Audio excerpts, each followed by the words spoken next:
Hi guys, welcome to RS vlogs. ఈరోజు వచ్చేసి cooking భక్ష్యాలండి. ఈ భక్ష్యం ఎలా తయారు చేయాలో చూసేయండి.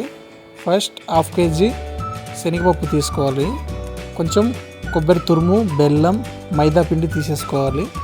ఇవి మూడు తీసేసుకున్న తర్వాత మనం ఈ శనగపప్పు అనేది కొంచెం వాటర్లో హీట్ చేసేసుకోవాలి. మెత్తగా ఇలా హీట్ చేసేసుకున్న తర్వాత ఇలా మనం మెత్తగా దంచేసుకోవాలి.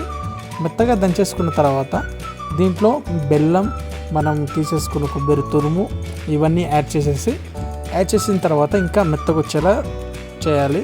ఎలా మెత్తగా రావాలంటే చూపిస్తాను చూడండి. ఇంకా ఇలా మెత్తగా స్మాష్ చేసేసుకున్న తర్వాత మనం తయారు చేసుకున్నది ఇలా మెత్తగా దంచేసుకోవాలి. ఇలా మెత్తగా దంచేసుకున్న తర్వాత బెల్లం, మనం తీసుకున్న కొబ్బరి తురుము ఇవి రెండు యాడ్ చేసేసుకొని ఇంకా కొంచెం మెత్తగా స్మాష్ చేసేసుకోవాలి. ఎలా అంటే ఇంకా థిక్గా కలర్ రావాలి. ఇంకా స్మాష్ చేసిన తర్వాత మైదా పిండి తయారు చేసి పెట్టుకోవాలి. మనం మైదా పిండి తయారు చేసేసి పెట్టేసిన తర్వాత ప్రాసెస్ చూసేయండి.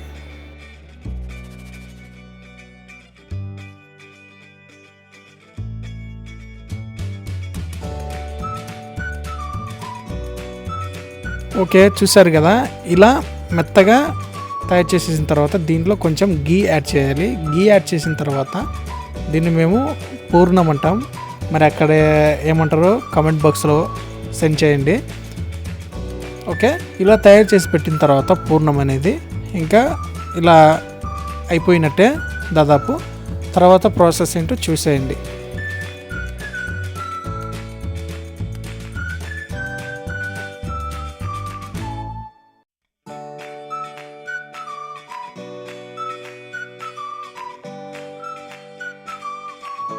ఓకే అండి, ఇలా మైదా అనేది మనం రౌండ్గా తయారు చేసి పెట్టుకోవాలి. తయారు చేసి పెట్టుకున్న తర్వాత మనం అనేది చేత్తోనే ఆ మైదా పిండిని అలా ప్రెస్ చేయాలి. ప్రెస్ చేసిన తర్వాత మనం చేసుకున్న పూర్ణం అనేది చేసుకున్నాం కదా శనగతో, ఆ పూర్ణం అనేది మనం మధ్యలో స్టఫ్ లెక్క యాడ్ చేసేసి దాంట్లో పెట్టేసి మన చేత్తోనే అలా ప్రెస్ చేయాలి.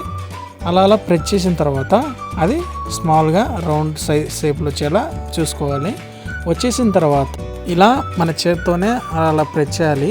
ప్రెస్ చేసిన తర్వాత ఇలా రౌండ్ షేప్ మనకి ఎంత కాబడితే అంత వచ్చేలా చూసుకోవాలి. చూసుకున్న తర్వాత వచ్చేసి మనం గ్యాస్ ఆన్ చేసుకొని గ్యాస్ పైన మీ దగ్గర ఏది ఉంటే అది పెట్టేసుకోవచ్చు. మా దగ్గర పిండం అనేది లేదు, జస్ట్ గోళం పెట్టేసా.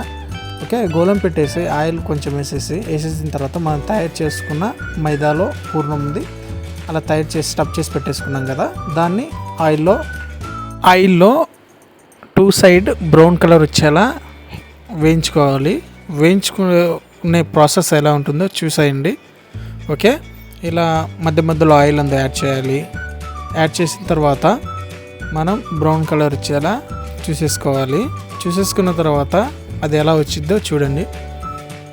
ఓకే అండి, 2 సైడ్ ఇలా బ్రౌన్ కలర్ వచ్చేలా మనం ఆయిల్లో వేయించుకోవాలి. ఆయిల్లో వేయించుకున్న తర్వాత ఆ కలర్ ఎలా ఉండాలంటే ఇక్కడ కనపడుతుంది కదా, అలా బ్రౌన్ కలర్ వచ్చేలా వేయించుకోవాలి. తర్వాత ఎలా ఉంటుందో చూసేయండి ఒకసారి, మనం చేసింటే ఎలా వచ్చాయో. ఇదిగో చూసేయండి, ఇలా రావాలి. దీన్నే భక్ష్యం అంటారండి. ఓకే అండి, ఈ కుకింగ్ వీడియో నచ్చినట్లయితే లైక్, షేర్, సబ్స్క్రైబ్ చేయండి.